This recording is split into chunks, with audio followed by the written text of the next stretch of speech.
Let's finish up our Chapter 12 review with a couple of proofs. So in the first one here, we are given that angle A, so that's this guy right here, and angle D, and this guy right here, are inscribed angles in circle O, and they intercept arc BC. I see what's happening already. We also know that segment BD and segment AC intersect at point P. All right, that's all pretty clear from the diagram. We want to prove that triangle APB is similar to triangle DPC. All right, so if you remember, way back when, we have some triangle similarity postulates and theorems. They were very much like our triangle congruence postulates and theorems. So we want to make them similar. First thing I see here is that angle A and angle D are going to be congruent. And that is because they intercept the same arc.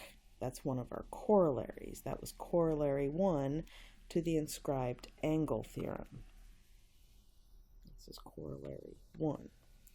All right, and what else do we have? Well, our similarity postulates, we had side, side, side similarity postulate, angle, angle similarity postulate, and we had side, angle, side similarity postulate. I think that we are going to want to use our angle, angle similarity postulate, and we can say that angle BPA is congruent to angle CPD, okay, and that is by an oldie but a goodie, our vertical angle theorem. And this is going to be enough for us to use our angle-angle similarity. I believe it's postulate. We should probably look that up. All right, I think that's everything we're going to need right now. So why don't you pause the video and see if you can write up the proof. Okay, well, we pretty much already had that one done. We just need to write it out so that everything is proper and very pretty. We took all of our given and put that first, and then we said that angle DA is congruent to angle D because of our inscribed angle theorem, corollary 1, which says that angles that intercept the same arc are congruent. And then we said that those middle angles there are congruent because of the vertical angle theorem. And we said our triangles are similar by the angle-angle similarity postulate. Now, just looking at this, another thing that we could have done was we could have also said, I need a different color here, that these two angles, angle B and angle C, are also congruent because if you notice, they are also inscribed angles and they are going to intercept this arc here, arc AD. So that would have been another way for us to get our two angles that we need for that similarity postulate. All right, that one was pretty short and sweet and straightforward. Let's see what the next one has in store. It says we want to prove theorem 12.3. Don't remember what that was. We are given that segment BA, so we go find segment BA, and segment BC are tangents. Now that's important. They are tangent to the circle at point A and point C. Now we know some information about tangents. Oh, this is the one where we're going to make them congruent. I see it down there. All right. we want to prove that segment BA is congruent to segment BC. Well, how are we going to do that? I see triangles, so I'm thinking that our final step is going to need to be CPCTC, because if we can get our triangles congruent, then we can get those two sides congruent. One of the first things that I see here is reflexive property, so we're going to be talking about segment BO, and our reflexive property of congruence.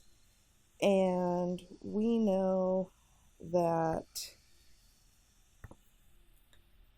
OA and OC are radii, so we are going to be able to make them congruent. So we're looking at OC is going to be congruent to OA because radii are congruent in a circle, or congruent circles. All radii are congruent. All right, and we were given the tangents, so we have a theorem that says that those are right angles, so we are going to have right angles because of tangent lines are perpendicular to radii at the point of tangency, two i's, not two d's. All right. What are our triangle congruence theorems? We have side, angle, side, side, side, side, angle, angle, side. Oh, which one are we going to use? Oh, you know what? What about our HL theorem? We have right triangles. Anytime you see right triangles, you should automatically think hypotenuse leg theorem. What were our requirements to use hypotenuse leg theorem? If you don't remember, you could always go back to chapter 4. There were 3 requirements. Number 1, we needed right triangles. And number 2, we needed congruent hypotenuse. And number 3, we needed a congruent leg. I see congruent hypotenuse, I see congruent leg, right? This right here is our hypotenuse. Our radii are our leg. Do we have a way of making right triangles? Yes, we do, right there. So we meet all 3 requirements, and then that will give us congruent triangles, and then we can use CPCTC to get those sides congruent. Why don't you pause the video and see if you can write this up as a proof. If you need to, go back to chapter 4 and see how to write an HL theorem proof. All right, well, this proof definitely takes us back to chapter 4 and our major proof writing. So we started out with our segments or tangents, that's given, and then we made our, this here, segment BO is congruent to segment BO by the reflexive property of congruence, and then our 2 radii here, segment OA and segment OC, are congruent because within a circle or congruent circles, all radii are congruent. And then to use our HL theorem, because we said that this was our hypotenuse, this was our leg, and then we needed to make triangles right triangles because that was a requirement. So to do this, we said that our radii are perpendicular to our tangent lines, because if you are a tangent, then you are perpendicular to radii at the point of tangency. So tangents are perpendicular to radii would be sufficient. At point of tangency might be okay. Then we said that these angles are right angles because that is our definition of perpendicular. And then we made our triangles right triangles by the definition of a right triangle. You remember those steps? We made them perpendicular, which made them right angles, which made them right triangles. So we've done those steps. If you went back and looked these up, then you remember that. That lets us say that our triangles are congruent by our hypotenuse leg theorem. And once we have congruent figures, we know that corresponding parts of congruent triangles are congruent. So we can say that segment BA is congruent to segment BC, and we just proved our theorem that, because I went back and looked, this one says if you have two tangents that intersect, or they have a common point, that's what it says. Two tangents with a common point outside of the circle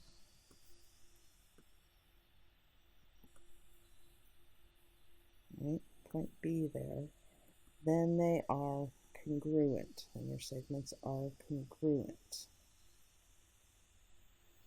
So that was a pretty good one.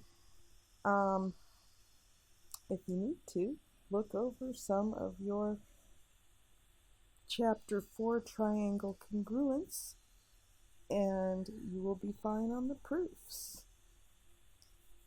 Chapter 12 is done. This is our final review.